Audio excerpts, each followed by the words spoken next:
Samantala, sinalakay ng mga otoridad ang isang lumang sinehan sa may Recto sa Maynila.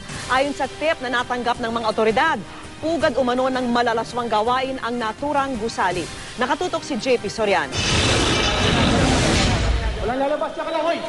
Sinalakay ng mga taga-MPD at Manila Social Welfare and Development ang Amigo Theater sa Recto, Maynila ngayong hapon. Ang lalaking ito nadapa pa habang tumatakbo palabas ng sinihan. Ang iba naman, nagtakbuhan sa fire exit.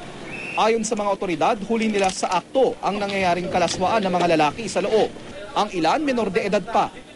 Positive to kasi nung dumating tayo kanina, no, maraming nakahubad, no, may mga nakahubad at nakita naman natin yung lugar, napakainit, no, mainit yung lugar, hindi pwedeng gawing pahingahan. Halos 40 ang lalaking nahuli sa loob ng sinihan. Hindi mo na sila inaresto pero inabot sila ng sermon. Lagi merong kaso ng HIV. Alam niyo kung sino yung mga may kaso? Male having sex with male. Pinakamarami ngayon yun. Kaya nga, hindi pwede yung ganyan. Ayon sa aset ng pulisya na itago natin sa pangalang Chris, 2 araw na siyang pumasok sa sinihan matapos magpanggap na kunwari manonood. Sa halagang 75 pesos na tiket, hindi lang daw pelikula ang meron sa loob. Marami pong mga nakahubad po sa loob, mga nakababa po yung pants, tapos nag-offer po sila ng service, 250 po yung bayaran. Itinanggi ito ng mga lalaking nahuli. First time lang pumasok po kami dito. Hindi ko po alam po ganito pala.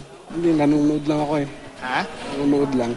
Bali sa akin sir, wala pa naman pong nag-alok ng ganun kasi ano pa naman ako, hindi pa naman po ako natagalan dito eh. Pinakawalan din sila pero kinuha ang kanilang mga pangalan at winarning ang kakasuhan ng grave scandal. Nang ikutin ng sanitary inspectors at mga taga-BFP ang sinihan, nakita nila kung gaano ito karumi. May mga nakita ring lotions at iba pang kalat sa sahig. Presence of utekas.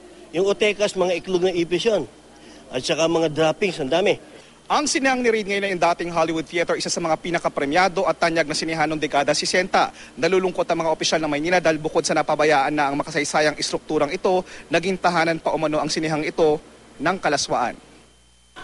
Sinubukan naming hanapin ang operator at may-ari ng sinihan pero di sila mahagilap maging ng pulisya.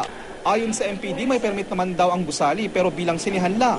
Dahil sa mga natuklasan, tila last full show na ito ng sinihan dahil agad inirekomendang ipasara ito matapos ding bumagsak sa sanitary at building safety inspection.